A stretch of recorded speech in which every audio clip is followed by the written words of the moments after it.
ዲፕሎማሲ በሚመለከት የተነሳው ጥያቄ ውሃ ያስጠጣል። እሱ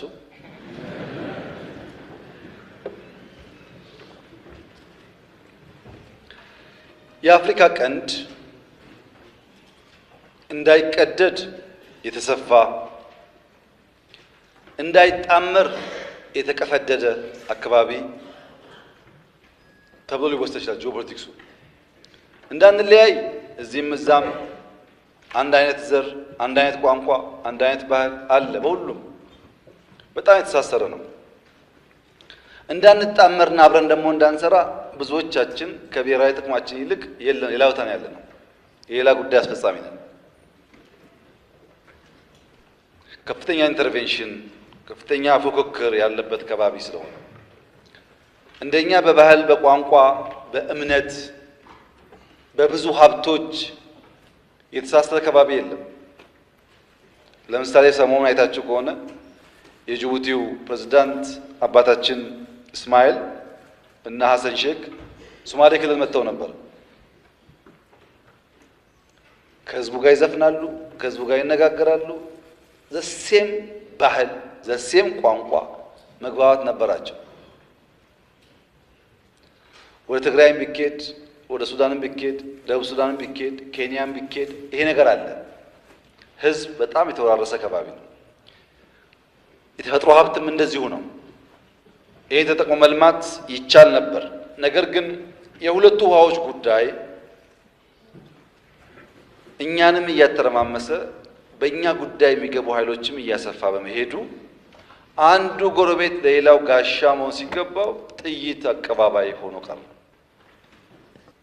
አንዱ ለአንዱ መከታ መሆን ሲገባው አንዱ ለአንዱ ችግር አስተላላፊ ሆነ። በዚህ ምክንያት ቀጠናው የራሱ ውስንነት አለበት። ይሄን ለመፍታት ከፍተኛ ጥረት እያደረግን ነው። እንደሚሰምር ተስፋ እናደርጋለን። ቀይ ባህርን በሚመለከት በተደጋጋሚ አንስቻለሁ። ደግሜ አቋሜን ለመግለጽ እንዲመቸኝ እስራኤል የጎላን ተራራ ለምን ያዘች? እስራኤል የጎላን ተራራ ያዘችው ለናሽናል ሴኩሪቲ፣ ለህልውናዬ፣ ለኤግዚስተንሲ ችግር ያጋጥመኛል ብላ ስላመነች ነው።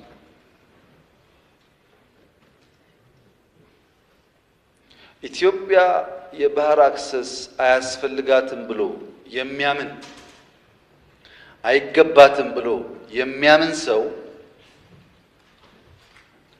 አንድ ተፈጥሯዊ ሕግ የሳተ ይመስለኛል።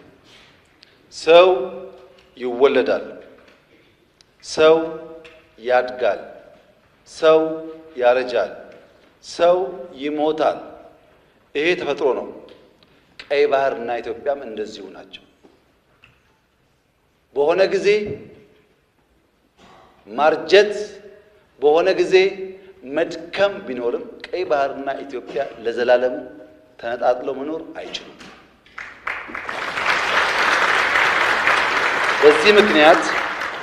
በዚህ ምክንያት በጣም ብዙ ስለሆነ ሀብቱ ከምጽዋ ጫፍ እስከ ሞቃዲሾ ጫፍ 5000 ኪሎ ሜትር ነው። በጣም ትርፍ ነው። ካለነው አካባቢ በላይ ነው ጥቅሙ። ከ5000 ውስጥ 20 ሚሊዮን ገደማ ሶማሌ፣ የተወሰነ ሚሊዮን ጅቡቲ፣ የተወሰነ ሚሊዮን ኤርትራ፣ በድምሩ 25 ሚሊዮን ገደማ ያሉት 5000ውን ይዘውታል። 130 ሚሊዮን ህዝብ ያላት ኢትዮጵያ የጠየቀችው ግን 50 ኪሎ ሜትር ነው። ይሄ ፍትህ ካልሆነ ዓለም ላይ ፍትህ የለም ማለት ነው። የጠየቅነው ደግሞ ገለን ቀምተን አይደለም። የፈለገ ሰው በአፍሪካ ትልቁ ግድብ የኢትዮጵያ ግድብ ነው። ክብር ምስጋና የኢትዮጵያ ህዝብ ይግባና ትልቁን ግድብ ገንብቶልናል። ከዛ 15-20% ሼር ወስዶ ለኢትዮጵያ አክሰስ መስጠት ይቻላል፣ በቢዝነስ ህግ ማለት ነው። የለም ግድብ ከበደኝ ከተባለ በአፍሪካ አንደኛው የአየር መንገድ የኢትዮጵያ አየር መንገድ 5-10-20% ተወስዶ አክሰስ መስጠት ይቻላል። ያ ካሁንስ ሊዝ ይቻላል። ያ ካሁንስ የላንድ ስዋፕ ይቻላል። በሰላም በንግግር ይቻላል። የኢትዮጵያ መንግስትና ህዝብ ቀይ ባህርን አክሰስ ለማድረግ ሰው ልግደል አላለም ያለው። ባካችሁ ናቹራል ነገር አይደለም እየሆነ ያለው አያዋጣም እና በስምምነት በገበያ ሕግ ሳንጠፋፋ አብረን ለማደግ በድርድር እንፍታው ነው።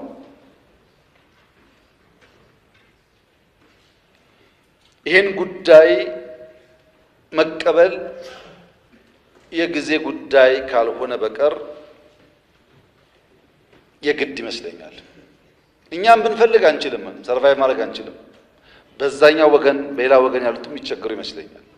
ለምሳሌ እኛ ከኛ የሚሄደውን ውሃ ወደ ኤርትራ ተከዜ ይሄዳል ብንከለክል፣ ወደ ሶማሌ ሸበሌ ይሄዳል ብንከለክል፣ ኦሞ ኬንያ ይሄዳል ብንከለክል፣ ባሮ ሳውት ሱዳን ይሄዳል ብንከለክል፣ አባይ ሱዳን ብንከለክል ይሆናል? ተፈጥሮ አይደለም አይደል? ትክክል አይደለም። ይሄ ልክ እንደሱ ማለት ነው። እንደሱ ማለት ነው። እኛም ማጋራት አለብን፣ እነሱም ማጋራት አለባቸው። እኛም ማገዝ አለብን፣ እነሱም ማገዝ አለባቸው። ተያይዘን ማደግ አለብን። ይኸውላችሁ የተከበራችሁ ምክር ቤት አባላት፣ አሰብ ላይ የኢትዮጵያ መንግስት ፖርት ገነባ፣ ኤርፖርት ገነባ፣ መንገድ ገነባ፣ ሪፋይነሪ ገነባ እና ተጋጨን። እዛ ቀረ ሀብቱ። ስንታረቅ ኤርትራውያን ከ20 ዓመት በኋላ መጥተው በኢትዮጵያ ፍርድ ቤት ቆመው ቤቴ መልሱልኝ፣ መሬቴ መልስልኝ ብሎ ወሰዱ። ለምን? ታረቅና። በግለሰብ መጥተው ያኔ የተባረሩ ኤርትራውያን ቦታቸውን ንብረታቸውን ወሰዱ። ታዲያ የኢትዮጵያ መንግስት ሪፋይነሪውን፣ ፖርቱን፣ ኤርፖርቱን ቢወስድ ከዚህ አንጻርስ እንዴት ነው የሚታየው?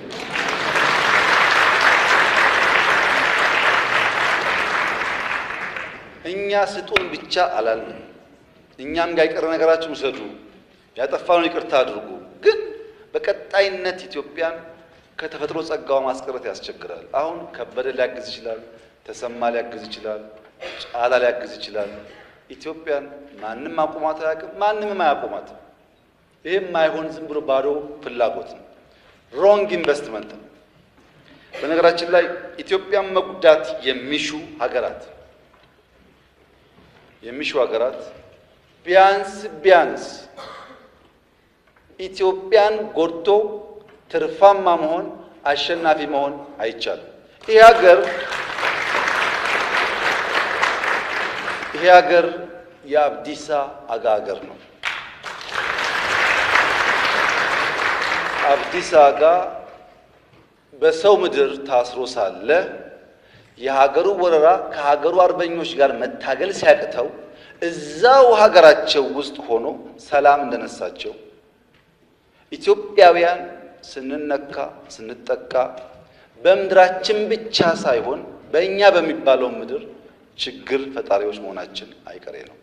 ያ እንዳይሆን የኔ ምክር ተስማምቶ ተግባብቶ በሕግ አግባብ መፍታት ይቻላል። ህዳሴም ምንም ችግር እንደምታዩት ውሃ እየፈሰነ ወደ ሱዳን ይቀጥላል።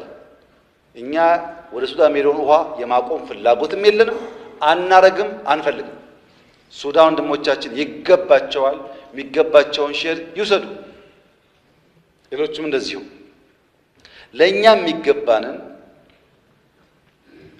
በሆነ ምክንያት ዛሬ መከልከል ቢታሰብ በቀጣይነት ማስቀረት ስለማይቻል ወደማያስፈልግ ነገር ሳይገባ በሰላም በድርድር መጨረስ ተገቢ ነው ብዬ አምናለሁ።